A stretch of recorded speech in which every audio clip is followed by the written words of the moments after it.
우리나라는 지금 신모계 사회로 접어들었습니다.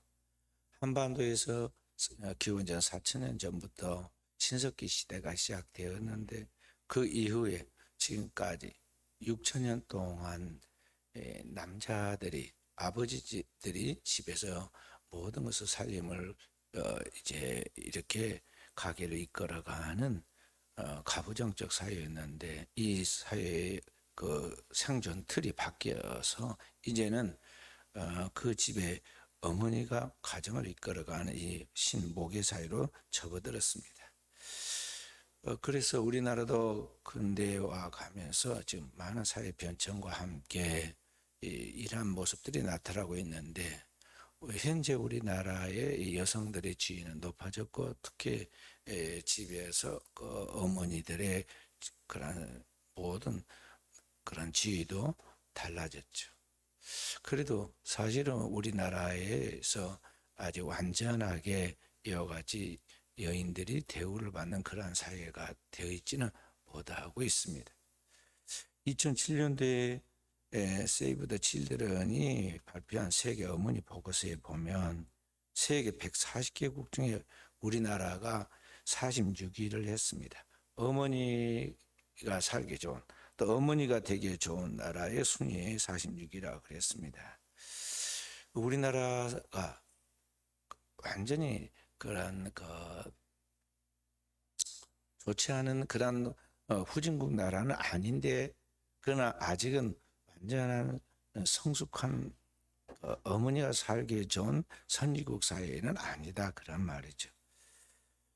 우리나라는 사실은 다른 나라보다도 많은 굴곡진 역사를 가지고 있습니다. 역사의 시간은 엄청 긴 시간을 가지고 있잖아요. 5천 년의 역사를 가지고 있죠.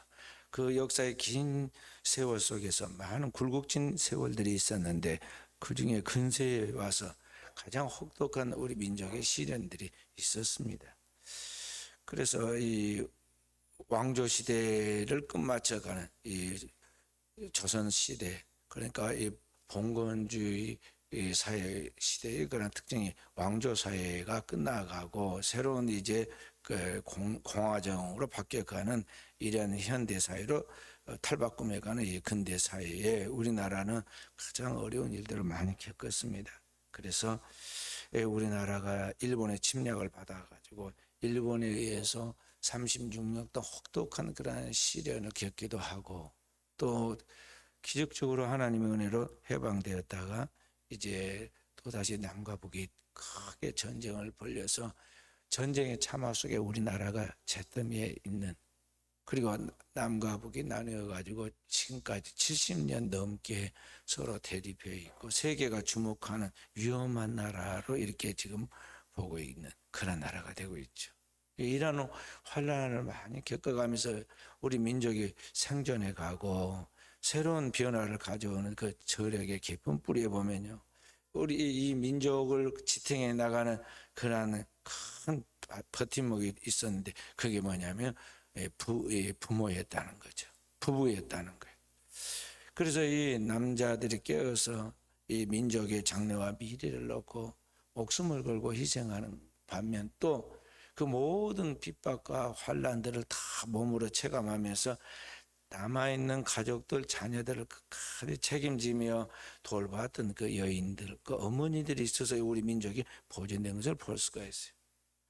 그러나 우리 민족의 그 많은 역사 속에, 흐름 속에 특별히 우리 민족을 하나님의 긍휼히 여겨서 5천 년의 역사 속에 이 나라가 일본에 의해서 소멸하지 않고 긴 역사 속에 많은 침략을 받았는데 우리나라가 남의 나라에 의해서 완전히 나라가 멸절된 적은 없었어요. 그런데 일본에 의해서 침략받고 나라가 완전히 일본에 의해서 그 나라의 합병이 되어가지고 나라의 국권이 상실되고 없어졌던 때가 있었죠. 그렇게 해서 혹독한 시련을 보냈는데 거기서 우리 민족이 다시 살아납니다. 또 남과 북의 전쟁을 통해서 우리 민족이 엄청난 시련을 겪고 그래서 전 국토가 전쟁의 참화 속에서 잿더미에 놓여 있는 때가 있었는데 그래서 희망이 없는 나라라고 생각했는데 우리 민족이 다시 일어나서 그 전쟁의 참화를 극복하고 다시 일어나서 세계에서 가장 잘 사는 10개 경제개발 국가 중에 하나로 자리매김을 하게 되었어요. 뿐만 아니라 우리 민족이 그렇게 되는 가운데 결정적 역할을 한 것이 뭐냐면은 기독교가 이 땅에 들어온 것이죠. 지금부터 140년 전에 이 땅에 하나님께서 그 청교도 신앙을 가진 젊은 대학생들 순수하게 하나님의 은혜를 받고 주님의 지상 명령에 따라 땅 끝까지 복음을 전거해야겠는데 나는 어디로 가서 복음을 전할 것인가에 대하여 이 땅에서 가장 불쌍한 민족 아무도 가지 않는 소외되어 있는 그 백성들에게 가야겠다고 해서 찾아온 것이 바로 이 조선이라는 이 땅이었어요. 이 캄캄한 어둠의 땅에 거기에 와서 이 땅에 입맞추고 부활절 아침에 하나님 앞에 이 땅에 하나님의 빛을 비춰주시기를 기도했던 이 소수의 몇몇 젊은 이 청년들, 이 선교사들이 오늘 이 땅에 복음을 들고 와서 복음을 전했는데 그 하나님의 복음의 말씀을 듣고 희망을 얻고 그 복음의 말씀을 듣고 하나님께 대한 믿음을 가진 우리 민족들이 하나님 앞에 나와서 눈물 뿌리고 기도했어요. 교회를 세우고 성경을 번역하고 그 하나님 말씀을 붙들고 날마다 기도하고 나아가는 가운데 우리 민족이 독립하게 되고 다시 전쟁에 참여해서 일어나게 되죠. 그래서 오늘날 세계 으뜸되는 나라가 되었어요.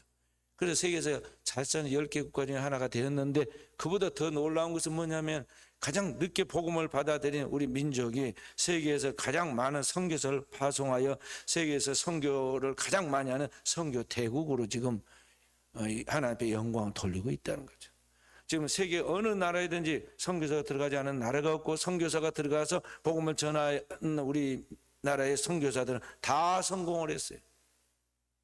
한국 교회가 뒤에서 기도하고 헌금을 보내고 그리고 직접 나가서 뛰지 못하는 사람들은 가끔 가서 단기 선교라도 하고 하면서 선교했는데 세계 각국에 있는 선교사들이 다 실패한 것도 우리 한국 선교사들 가면 다 성공을 했습니다. 그래서 지금은 세계에서 가장 선교사를 그동안 많이 배출했던 나라가 미국인데 미국에서 우리 한국의 선교에 도움을 받지 않으면 그 지역에 선교가 이루어지지 않는 그런 일이 나타나고 있죠. 이런 놀라운 변화가 하나님 앞에서 지금 우리 민족에 주어졌는데 이 엄청난 축복을 우리 민족이 받아서 잘 살게 된 것이 최근에 몇십 년 사이의 이야기입니다. 그동안 축적된 영성과 또 그 하나님의 주신 은혜에 대한 많은 그 준비들이 이제 꽃이 피듯이 열매를 맺듯이 우리 민족에 나타나기 시작했죠. 그래서 우리나라가 점점 이제 바뀌기 시작하잖아요. 독재 국가에서 또 군사 독재하는 그런 나라에서 이제 우리 민족이 일반 자유주의 국가처럼 자유민주 국가로 바뀌기 시작합니다. 그래서 이 땅에 민주주의가 꽃피기 시작하고 또 인간의 인권과 자유에 대하여 사람들이 이제 눈을 뜨고 그것을 누리기 시작하게 되죠. 문제는 뭐냐면 이렇게 해서 정신적으로 사회적으로 문화적으로 문명적으로 발달하고 또 경제적으로 이제 틀을 잡기 시작하니까 경제로 잘 살기 시작하니까 사람들이 지금부터는 정신 해이해지기 시작했다는 거죠. 점점 세상에 있는 육체의 정욕을 쫓아서 세상의 문화를 즐기고 문명을 즐기고 그 혜택을 자신의 육체의 쾌락을 위한 도구로 삼기 시작합니다. 그래서 오늘날 우리 민족과 어느 우리 국가의 모든 일들이 가난하고 못 살던 그러한 시대의 그때와는 완전히 다른 이 국제적 지위가 높아지고 우리의 삶에 향상되었음에도 불구하고 사람들의 내면의 정신적인 영적인 문제는 너무나 심각하게 지금 타락하고 부패해가고 있다는 것이죠. 사람들은 자신에게 주어지는 그 모든 행복의 조건들, 하나님께서 주시는 그 모든 자유와 인권과 또 물질적인 풍요를 자신의 육체의 쾌락을 즐기는 것에 인간의 모든 목적과 행복의 의미가 있다고 그렇게 생각을 합니다. 그래서 그런 것들을 쫓아 살아가는 가운데 오늘 점점 타락하고 인격이 파괴되고 그리고 삶의 질이 저하되기 시작했어요. 교회도 그 영향을 받아가지고 세상을 쫓아가는데 그걸 세속화라고 말합니다. 세큘라이제이션 되어 가고 있습니다. 세속화되어 가고 있는 그러한 사회 속에 교회도 지금 급격하게 침체되고 있다는 거죠. 그런 가운데 국제사회 속에 예기치 못한 질병인 코로나 팬데믹이 세상을 강타하기 시작하였죠. 그리고 또 예기치 못한 전쟁이 국제사회 속에 벌어져 가지고 그 여파가 전 세계에 나타나서 세계 경제가 침체하고 있습니다. 뿐만 아니라 살기가 힘들어지면서 사람들이 싸웁니다. 그래서 우리나라 안에도 잘 사는데도 불구하고 너무 아주 서로 싸우죠. 계층 간에 싸우고 여야 간에 싸우고 지역 간에 싸우고 많은 갈등과 싸움으로 인해서 혼란한 우리나라의 그러한 모습들을 볼 수가 있어요. 정치도 우리가 신뢰할 수 없는 말뿐인 그러한 정치를 하고 있고, 사람들에게 우선에 아기들한테 사탕 주듯이 우선에 좀 자신들에게 조금이라도 도움이 되고 이익이 된다면 그 어떤 것도 개의치 않겠다는 식으로 사람들에게 이 물질을 가지고 나아가는, 그런 유혹하는 그런 천박한 정치를 하고 있는 것들도 보게 되죠. 이런 사회 속에서 과연 믿음을 지키고 하나님의 거룩한 백성으로 이 사회 속에 어둠의 빛을 비추는 삶을 살아갈 수 있느냐? 어둠의 세상에 빛으로서 번외를 받은 그리스도인들은 이 분야에 깨어 있어야 돼요. 세상 속에 오늘을 사는 우리의 존재의 의미가 무엇이냐? 세상 속에 살아가는 우리 그리스도인들의 가정이 세상에서 어떤 하나님의 삶을 가지고 있는가를 생각하게 된다는 것이죠. 그래서 오늘 세상 사람들은 돈으로 어떻게든지 이 저출산 시대에 아이들을 낳게 할까, 결혼하지 않는 자녀들에게 어떻게 다음 세대 젊은이들 결혼하게 만들까, 국가의 존폐가 결정되는 그 위기의 상황 속에서 어떻게 하면 아기를 낳게 할까, 인구를 불려볼까 하고 많은 돈을 투자하고 정책을 발표하지만은 현실적으로 변화된 것은 하나도 없고 돈만 낭비하고 있습니다. 도리어 일반 기업들이 아기 하나 낳는데 1억 준다, 자기 회사 직원들한테. 그렇게 해서 실제로 돈도 주고, 둘 낳으면 2억 준다, 셋부터 나면은 집을 사준다. 그렇게 하니까 효과가 있어요. 일반 기업이 사회를 앞서갑니다. 지금은 또 교회들이 교인들한테 하나님 뜻이 무엇인가에 대해 성경을 통해서 분명하게 가르치죠. 그래서 교회만 지금 희망이 있고 일반 사회에서는 희망이 없는 것을 볼 수가 있어요.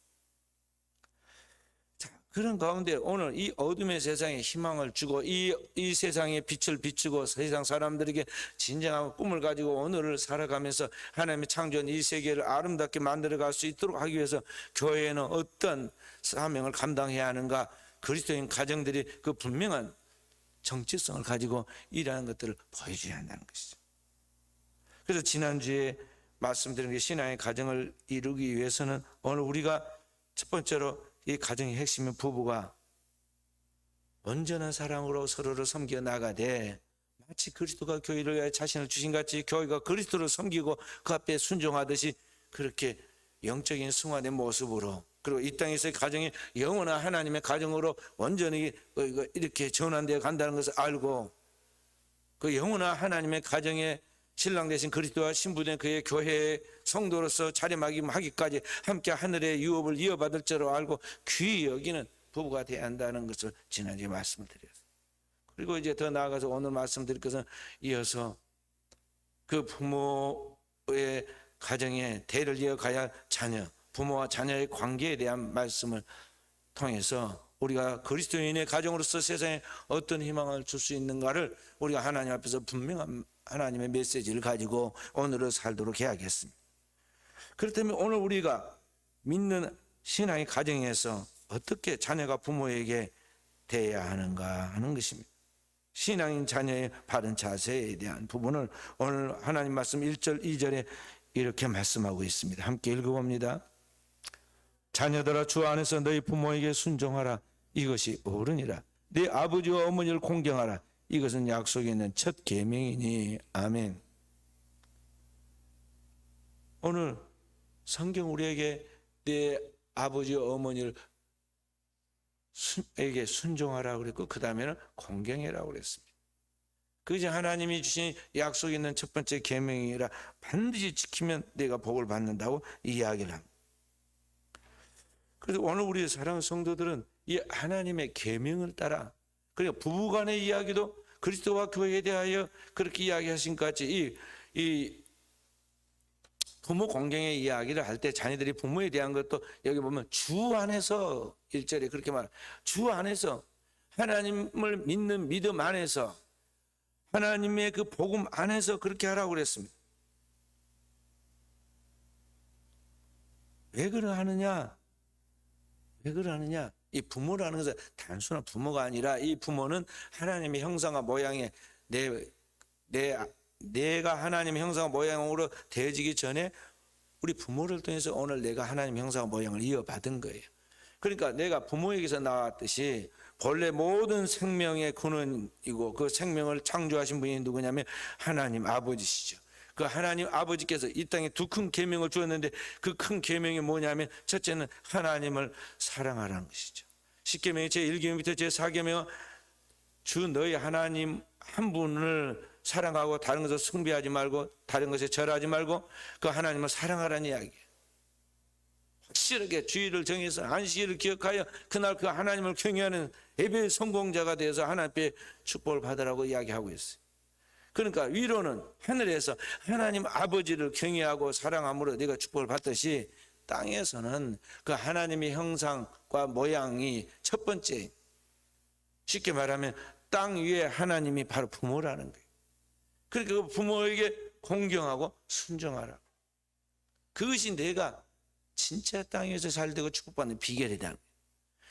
하나님을 경외하여 영혼의 구원을 얻고 영혼은 하나님의 집에 들어가는 것 같이 땅 위에서 네가 형통하여 대리를 이어 자손 천대까지 축복받는 비결은 뭐냐? 내 생명의 근원이 내게 있어서 하나님의 형상이 내 부모를 공경하고 순종하는 것이라고 가르치고, 그렇게 할 때 내가 이 땅에서 형통하게 될 것이라고 주께서 우리에게 가르치고 있다는 것이죠.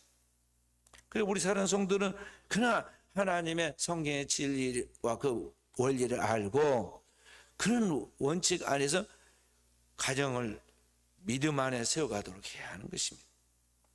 많은 사람들이 오늘 우리 곁에 있는 부모와 어른들을 너무나 가볍게 생각합니다. 그런데 이 부모들이 단순한 부모가 아니다는 거죠. 성경에 보면 부모에 대해 불의한 자들에 대해서는 돌로 쳐서 죽이라고 그랬고 들여다가 내버려가지고 까마귀가 그 눈을 파먹게 해서 죽게 하라고 그랬어요. 존재 가치와 의미가 없다는 것이죠. 인간으로서 하나님이 너를 이 땅에 보내었는데 너가 그 땅에 살아감으로써 이 땅에 어둠의 빛을 비추는 그런 존재로서 하나님의 형상과 모양으로서의 그런 삶을 살아야 하는데 그렇게 살지 못하니 너는 살아야 할 존재의 의미와 가치가 없다는 거예요. 하나님은 공의의 하나님이셔요. 사랑으로 충만하다. 하나님의 사랑이 딱 끝나는 시점에서 하나님의 엄연 공의가 나타나는데 이와 같은 무서움이 있다는 걸 알아요. 도의적으로도 인간적으로도 자기의 부모가 오늘 지금까지 살아오면서 어떤 삶을 살았는가를 우리가 깊이 생각해 보면요, 그 부모들의 그 희생과 그 엄청난 고통과 그런 것을 통해서 오늘의 우리의 자녀들이 이 땅에 태어나서 살아온 거 아니에요? 그래서 오늘 우리 민족적으로도 생각해 볼 때 우리나라가 지금 세워지고 그리고 우리나라가 지금 세계 속에 우뚝 선 나라가 되고 이 대한민국이 전 세계 속에 그 자리매김을 하게 된 것에는 오늘 우리의 조상들 또 오늘 이 부모들의 많은 희생과 땀과 눈물이 있었다는 것을 우리가 알 수가 있어요. 그러니까 그 조상들, 그 부모들이 오늘의 이 시대에 숨은 그런 공로자들이고 영웅들이에요. 그러니까 그 어른들에 대해서 마땅히 오늘 그 자녀들이 공경하고 순종하고 존경해야 할, 최선을 다해야 할 그런 책임이 있다는 거죠. 왜냐하면 결국에는 그것이 인간의 바른 도리일 뿐만 아니라 그게 심은 대로 자기가 돌아가기 때문에 그러한 거예요. 이 땅에 영원한 사람은 없습니다. 영원히 젊은 사람은 없습니다. 아무리 예쁜 어린아이도 아무리 젊고 힘이 있는 그런 매력적인 젊은이도 반드시 나이가 들어 늙어가게 되어 있고 늙은 후에는 반드시 죽게 되어 있습니다. 그것이 인생의 생리순환입니다. 그래서 성경 말씀하세요. 인간은 건강하면 70이고 아주 건강하고 잘 살아봐야 80이라고 그랬어요. 그것이 인간의 기본 수명이라는 거죠. 그런데 그 모든 날들도 사실은 따져보면 수고와 슬픔뿐이고 그리고 그 날들이 또 다시 생각해 보면 마치 아침에 피었다가 해가 뜨면 사라지는 안개와 같이 잠시 있다가 없어지는 게 우리 인생이라는 거죠. 마치 아침에 싱싱하게 피었다가 저녁이면 시들어버리는 그 풀의 꽃과 같아서 한때 살아있고 한때 향기나고 한때 아름다워서 최고인 것 같지만은 결국에는 다 떨어져서 초라하고 냄새가 나듯이 우리 인생이 그렇다는 거예요. 인생이 이렇게 한순간에 있다가 사라진데 그 주어진 인생의 한때를 어떻게 살 것인가, 무엇을 위하여 살 것인가에 대하여 분명하게 깨닫고 목표를 정하고 살아야 하는데 그것 없이 되는 대로 살아가지고는 오늘 우리의 인생을 반드시 후회하게 되고 자기의 인생, 그 마지막 인생이 불행하게 된다는 거예요. 그래서 성경 그 법을 분명히 정해서 첫째는 위로는 하나님을 경외해라. 마음과 뜻과 정성을 다해 하나님을 사랑하고 그를 경외할지니라. 둘째로 이 땅에서 오늘 내 부모를 공경해라. 그것이 내가 잘 되고 장수하는 길이다. 단지 장수하는 게 아니라 출애굽기 20장 26절에 보면 자손 1000대까지 하나님께 축복한다고 그랬어요. 그러니까 여러분과 제가 그냥 하나님의 인생의 원리를 알고 세상 사람과는 질적으로 다른 삶을 살아가야 돼. 그게 몸에 다 펴 있어야 합니다. 대구 남성교회 지금 살아계신 박노왕 장로님이 쓴 구봉산 메아리란 책이 있는데, 시집이 있는데 거기에 어머니란 시가 들어있습니다. 이분이 지금 나이가 80입니다. 나의 어머니 사랑으로 팔남매를 튼실히 자랐고 우리 자란 만큼 어머니는 잔주름이 더 늘어가. 내 어머니 기도 소리 아직 아스라이 들려오고 팔남매 등이 없는 모습 꿈에도 눈에 아른거리고 나의 어머니 배틀에 앉아 찰까닥 뱉자는 소리, 책 읽어주시던 내 어머니 음성 지금도 들려오는 듯. 더울세라 추울세라 행여 넘어져 다칠세라 옷고름 날림. 동구 밖에 서 계시는 내 어머니 모습 보고 봐라. 나의 어머니 하늘 같은 큰 사랑 나 예비되어 늦게서 깨닫고 불효만 새록새록 생각하는 깊은 가슴 점입니다. 근데 제가 그분의 시를 가만히 읽으면서 나이 80인데 가슴 점이고 가슴 아프고 어머니에 대한 아름다운 회상과 글을 남겼지만요, 그분이 지금 무슨 마음이 들까? 얼마나 허무하겠어요. 지나가는 후에 정철이 시처럼 말이 애답다 의아하리. 아무리 좋은 비석을 세우고 양지 바른 곳에 저 사람들이 보면서 부러워할 만큼 묘지를 세우는들 그분이 내 곁에서 떠나갔어. 이제는 이 땅이 없는데 무슨 의미가 있냐 이 말이죠. 무슨 의미? 살아서 나와 함께 지금 곁에 있고 호흡하고 내 손길을 만지고 지금 있을 때 한 번이라도 더 눈 마주치고 또 대화하고 같이 소박한 음식이라도 먹고 마시면서 이야기를 나누는 그것보다 지나고 나서 아름다운 명시를 남겨서 사람들이 마음을 뭉클하게 한들 그게 무슨 의미가 있겠냐는 거죠. 그래서 오늘 우리는 이 땅에 살아가면서 냉정하게 생각할 때는 냉정하게 생각해야 돼요. 옛날에도 그런 일이 많았어요. 우리는 조상들이 분주하게 나름대로 살다 보니까요, 부모님이 돌아가셨어요. 그리고 효도를 하려니까 부모가 없어. 그래서 그 유명한 우리나라의 시인 정철 시인이 그 유배 중에 쓴 어버이 살아실 때 섬기기는 다해라 그런 시가 있어요. 거기 보면은 다 돌아가신 다음에 아무리 그래봐야 애답다 해봐야 무슨 소용이 있겠냐 그런 이야기로 우리를 깨우는데요. 고대 우리나라에 가장 영향을 많이 미쳤던 중국의 주제라는 사람도 그렇게 애달파하는 자기 주변의 사람들을 많이 보면서 인간이 후회하지 않냐 10가지 교훈을 써서 제자들한테 주었습니다. 그것이 주자십회. 그리고 그래도 제자들이 계속 와서 돌아가신 부모에 대해 마음이 아프다고 어떻게 하면 좋겠냐고 그러니까 할 수 없이 만들어낸 것이 뭐냐면 주자 가래예요. 그게 뭐냐면 주자가 만든 제사법이에요.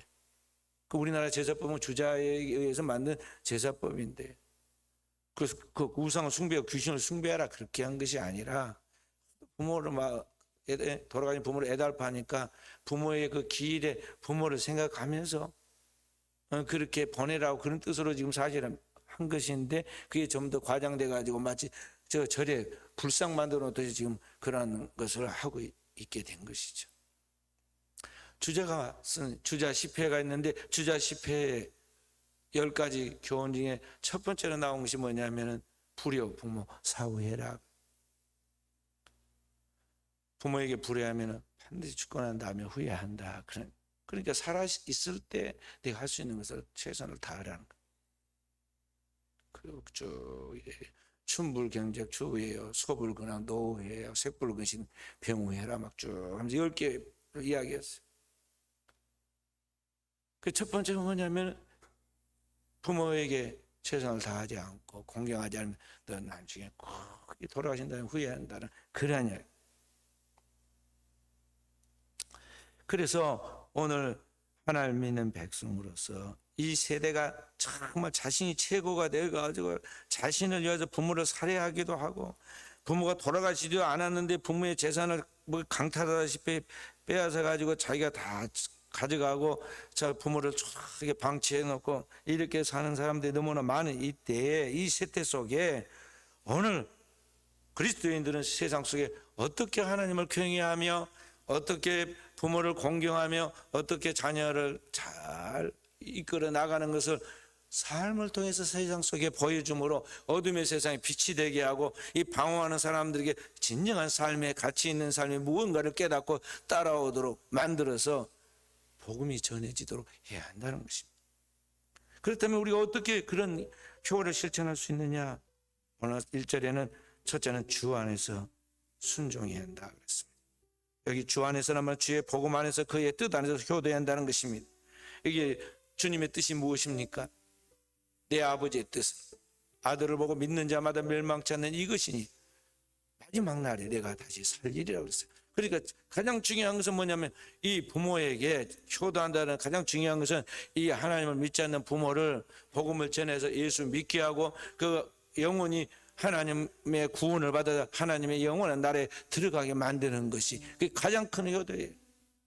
부모의 그러한 신앙과 영성을 관리해주는 자녀가 되라는 것. 그게 효도의 첫 번째.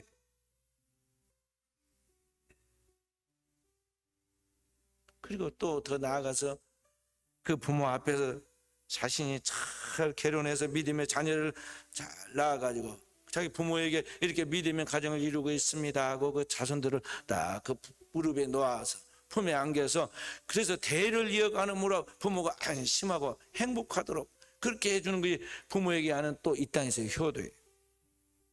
오늘 현대인들은 개인주의와 편리주의에 거기에 안주하여 결혼도 않고 결혼해도 자녀를 낳지 않습니다. 이것은 성경적으로 위배될 뿐만 아니라 하나님 때 어긋날 뿐만 아니라 부모에게도 효도하는 거예요. 부모의 그 수고와 희생들이 일생이 다 허무해지고 비를 안겨주는 불효다는 거죠.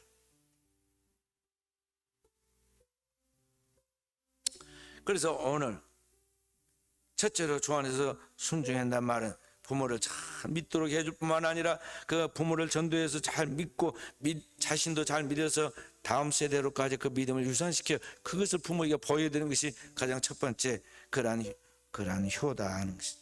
두 번째로 오늘 여기 2절에 내 부모를 공경하라고 그랬습니다. 마음과 정성을 다해서 부모를 공경해야 한다는 거예요. 이 말은 구체적으로 오늘 우리가 그 부모에게 대하여 할 수 있는 최선을 다해서 이렇게 돌봐야 한다는 거예요. 현대인들은 다 바쁘다고 그래가지고 부모를 전화로 하고 화상통화나 겨우 하고 그러잖아요. 그러다 종종 혼자 독거노인들이 돌아가셨는데 보름이 지났다 몇 달이 지났다 그런 것을 보잖아요. 오늘 우리가 살고 있는 이 사회 속에 부모에 대하여는 옛날 어른들 말처럼 봉양을 잘해야 돼. 부모가 자녀를 위하여 얼마나 많은 것을 투자했습니까? 그렇기 때문에 이 부모에게 아무리 최선을 다해도 그것이 부모가 고맙고 감사하게 느끼고 잘했다고 그러긴 하지만요, 우리가 다 한 것 아니에요. 우리의 삶은 항상 우리가 우선이 되고 있잖아요. 그런데 부모들은 항상 자녀가 우선이 돼가지고 지금까지 자신의 생명과 모든 걸 다 희생했거든요. 그렇기 때문에 오늘 부모가 스스로 자신을 어떻게 할 수 없는 위치에 와 있을 때, 노인이 됐을 때 거기에 대해서 그 부분을 자녀들이 전담할 수 있어야 한다는 거죠. 그래서 자녀들이 이 부모들에게 항상 찾아뵙고 이야기를 10번 하면 10번 다 들어주고 공손함으로 부모에 대하여 설명해주고, 이 부모들은 나이가 들어가면서 여러 가지 기능이 몸에서 떨어집니다. 그리고 사회 삶의 현장에서도 멀어져서 사회에 대해서도 돌아가는 걸 잘 모릅니다. 가족 간의 이야기도 잘 모릅니다. 그렇기 때문에 궁금해서 뭘 물어보면요, 자녀들이 뭘 그런 걸 알라고 그러냐고 그러면서 면박을 주고 이 자녀들이 부모에게 핀잔을 합니다. 부모가 노여워요. 묻는 말에 존중한 마음으로 몇 번이고 잘 설명해야 돼. 부모들이 기억력이 감퇴돼가지고 자기 한 말을 잊어먹어요. 프로그램이 지워지듯이 현재부터 과거로 지워지고 있어서 과거는 또렷하게 기억하는데 현재 것을 잊어먹어요. 그래서 자기 한 말도 잊어먹고 들은 말도 잊어먹어요. 그런 것을 기억을 못한 것을 모르고는 자녀들이 뭐냐면 부모도 거짓말을 잘한다고. 부모를 막 공격을 합니다. 그런데 오늘 우리 자녀들이 부모를 모시는 것 중에 하나가 이런 부모들을 잘 들어줘야 돼요. 그리고 설명을 해줘야 돼요.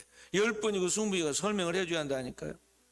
그래요. 요양사들을 교육시킬 때 요양사 한 일의 70%가 뭐냐? 해야 할 일에 가서 노인들과 말 대접하고 말 들어주는 거예요.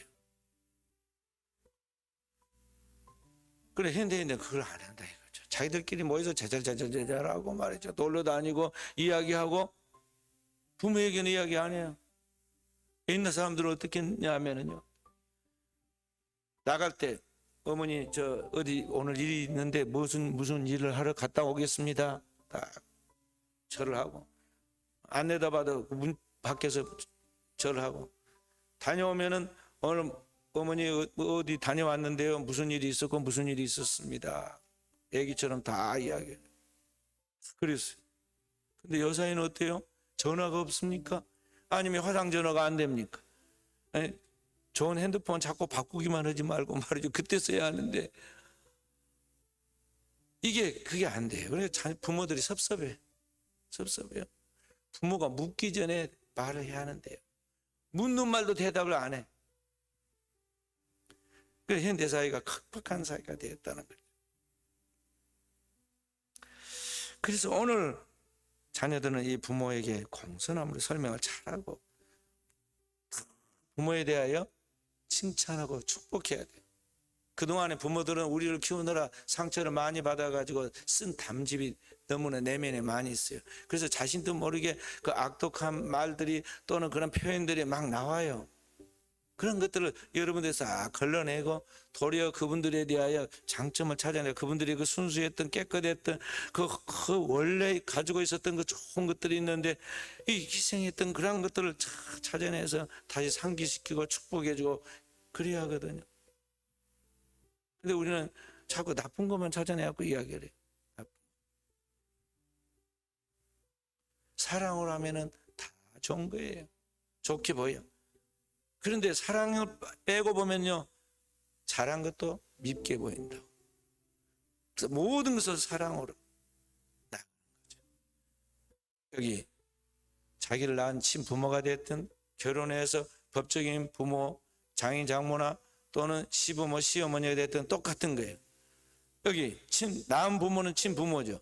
여기 결혼한 부모는 뭐냐면 그 법적인 부분이고 확실한 부모란 말이에요. 부모예요. 이게 똑같은 거예요. 똑같은 마음으로 변함없이 이렇게 돼야 돼. 어찌됐든 오늘 우리는 이렇게 해서 신앙 안에서 나가면 이것이 뭐냐? 자녀를 제대로 양육하는 거예요. 오늘 4절에 보면 내 자녀를 노엽게 하지 말고 주의 교양과 훈계로 양육하라 그랬어요. 오늘 이 자녀들이 왜 노여운지 아세요? 부모들이 하나님을 경외하고 부모를 공경하고 그렇게 나가는 그 사랑 가운데서 그렇게 살면 좋은데 그렇게 살지 못하면서 마치 자기가 완벽한 삶을 살아간 것 같이 자녀한테 이래라 저래라 왜 하지 않느냐 막 책망을 하니까 아이가 마음속에 자기는 하지도 못하면서 저런다. 증오와 분노가 일어나요. 그래서 노여운 거예요. 하나님 말씀이 주의 교훈과 훈계로 그대로 전수가 돼야 하는데 이게 전수가 안 되는 거죠. 이율배반적인 그런 모습 속에서 삐뚤어지는 거예요. 그래서 믿음의 길을 걸어가면 자녀는 그대로 시키지 않아도 그냥 산 교육이 돼가지고 탁 따라옵니다. 그래서 자손 천대까지 복을 받는 거예요. 그래서 오늘 우리가 주님 앞에 여보의 주일을 맞아서 기도하면서 믿음의 대를 위하여 하나님의 경외하는 본을 보이게 해주십시오. 그렇게 살지 못한 것, 그런 많은 상처들이 있는데 주님 그리스도의 보혈로 우리를 정결케 씻어 주십시오. 그리고 그 영원한 주님의 백성으로서 세상에 빛을 비출 수 있도록 하나님의 영광을 드리는 삶을 살아가게 해주십시오. 내 힘으로는 안 되니 그리스도가 이미 십자가에서 이루는 그 보혈의 공로로 우리를 깨끗하게 씻어주시고 우리는 할 수 없는 그것을 할 수 있도록 능력을 주는 성령께서 우리에게 늘 하나님 말씀이 생각나게 하고 그 말씀대로 살 수 있도록 힘을 주어서 하나님 말씀을 따라 살아낼 수 있게 해주십시오. 기도하는 가운데 오늘 또 우리 사랑하는 모든 성도들이 이 땅에 어둠을 비추는 빛처럼 생명을 살리는 빛의 가정으로서 믿음의 가정으로서 이 땅에 하나님의 영광을 떼는 가정으로서 승리하는 깨어있는 종들이 되어지기를 주님의 이름으로 축원드립니다.